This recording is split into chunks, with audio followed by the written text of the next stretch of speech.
Hey everybody, it's Second Chance Adventures. Today is day number 267 after having gastric bypass surgery. This isn't a question that was given to me in a message on Twitter. It's actually something that I was thinking to myself about.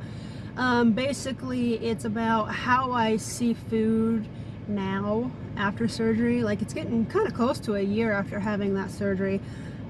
Because when you have a serious eating disorder for whatever reason, or you spend most of your life or a huge part of your life dealing with obesity and everything that goes with it, you tend to see the world and everything in it a lot different compared to like some people who don't deal with the same things. You know, people who go through issues don't see things the way other people do.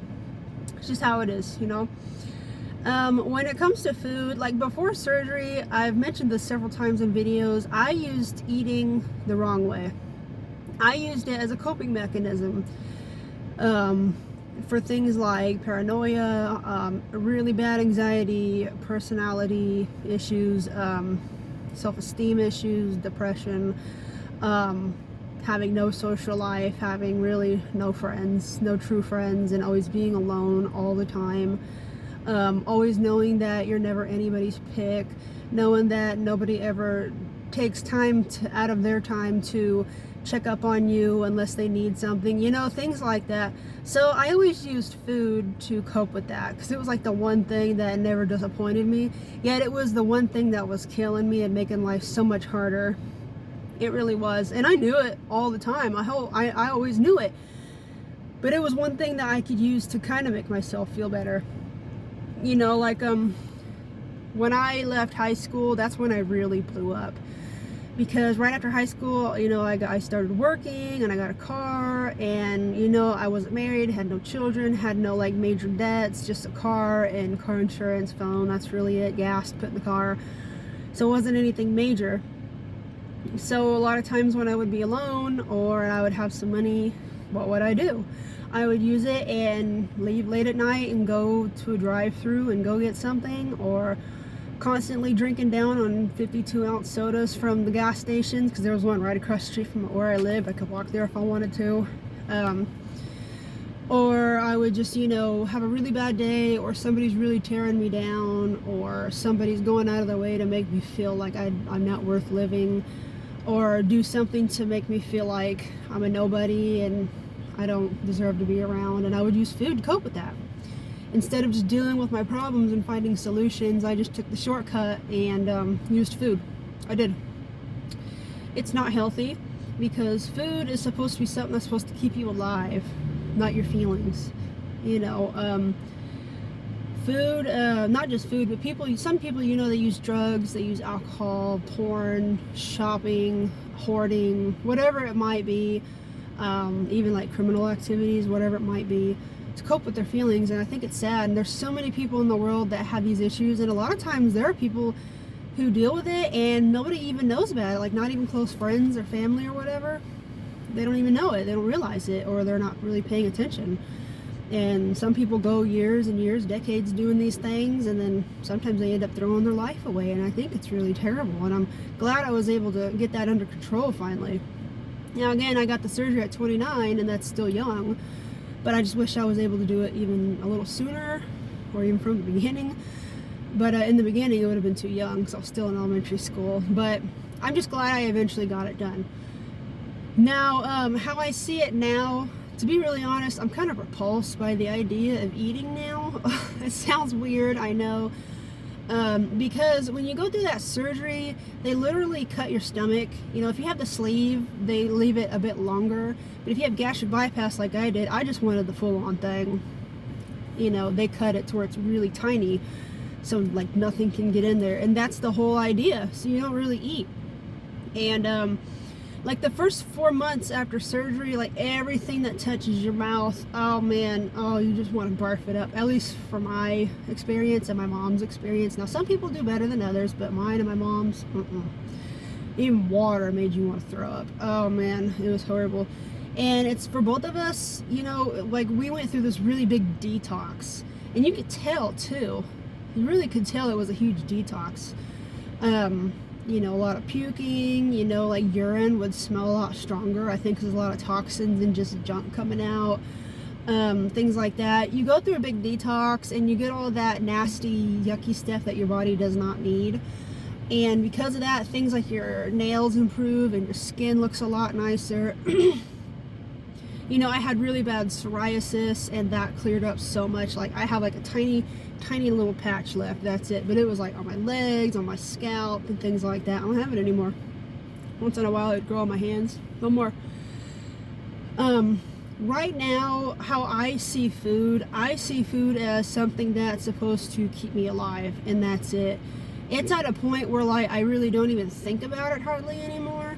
And there have been a few times where I'll go several days without eating, but still drinking water. It's weird how I do that. And then all of a sudden, after like several days, my stomach will make the noise and I'll say, oh, I haven't done that in several days. I should probably go take a bite of something so I don't die, you know. It's weird, like, I'll go through protein shakes a lot, and I still try to stay on the liquid diet because I don't want to stretch out my stomach or have any chance, any possibility of going back to where I was. So I try to keep myself most of the time on liquids, just something to fill it up, and it's faster and it's all healthy and it's beneficial, instead of taking a tiny little bite of something that's junk, if that makes sense. I don't see food now as something as a coping mechanism. I see it as something that if I don't do that, I'm gonna die. But I still don't do it very often. And people who have told me all my life, if you just starve yourself all the time, you're not gonna lose any weight. Yeah, bull crap. I don't believe that anymore, because it's pretty much what I do now. You know, now I'm not a doctor, maybe I'm wrong. Who knows? If I'm wrong, let me know. You know, I try not to be naive or ignorant or anything. You know, I'm not a professional. I'm just sharing what I go through. But, you know, going several days at a time, you know, and then the first 4 months, you literally, like, don't have hardly anything at all. You drop so much weight and a lot of toxins, too. You know, it's like going through a big filter, like a human-sized filter, and a lot of stuff from you goes away. I'm glad I don't see food as a coping mechanism anymore, because that kind of life is miserable. Whether it's food, alcohol, shopping, hoarding, illegal activities, pornography, whatever it might be, it's hell. It controls you, you know, and then you try to find something to make yourself happy, but it seems like the only thing there is that poison that you give yourself, and it's sad. I think it's terrible. Addiction is bad. You know, when people think of addiction, they probably only think of like drugs and alcohol, but there are a lot of different types of addiction. You know, people are addicted to playing video games, they're addicted to their phones. It's crazy. It's not healthy. It's really not. I'm just glad I don't see food that way anymore. Whenever people are eating around me, do I ever think, oh man, I wish I could have that? Once in a while I do, because, you know, who doesn't like a cupcake once in a while, or who doesn't like a juicy steak or something? I don't know. But most of the time when I see people eat, I just look at it and say, hey, that person's eating. Or, oh, here, you're eating, I'll just talk to you in a little bit. That's really it. That's how much I've outgrown using food to cope with my feelings. That's how much I have improved myself, to where if I see food around me, okay, it's sitting there, somebody's gonna enjoy it, cool, good for you. It's great. Now, does it happen automatically? Absolutely not. When I first got out of surgery, yeah, I was still like, no, I don't want anything. I don't even want water. I don't even want y'all to eat around me. I am turned off by the thought of food now because of what I'm going through, because that's what did it to me. But it's not food that did it to you, it's you that did it to you. Because there are lots of people, like vegans, who eat non-stop, you know, fruits, vegetables, grains, rice, herbs, and they maintain a good, healthy diet. It's not the food, it's you. I hate to say that, but it's true. Now, at the same time, I knew that all along, but when you're depressed all the time and you have no friends and you're alone and you really don't have anybody and you have no love life and you know you're never anybody's pick, and people only want you around when they want something from you, and then they just dump you off when they're done and pretend to be your friend, what else you going to do? You got to find it. You got to find some kind of connection somewhere. You know, it happens to a lot of people, and if that's going on with you, I'm really sorry. You know, I relate to you. I understand what you're going through or what you might have gone through. I do. I'm human. I went through a lot of it. It sucks. And you just think, man, is there like one person that could just be nice to me and treat me with some kind of dignity and not play around with me and not take me for granted and want to check up on me? Because, you know, it's crazy.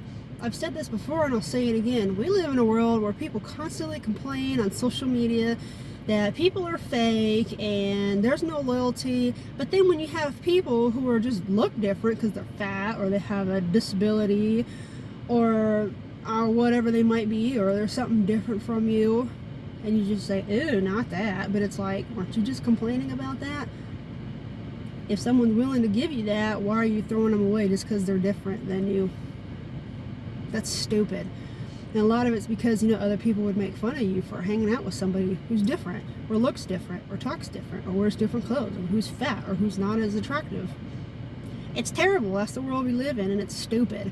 It's like, if you're going to complain about that, then don't shoo people away who want to give that to you. And I had that my whole life, which is why nowadays I only have like 2 real friends, and I hardly even talk to them because, you know, we're all busy. It's really sad. So I kind of went off on a little rant there. I'm sorry. But I'm just saying, I don't see food like I used to. I just see it as something that keeps you alive.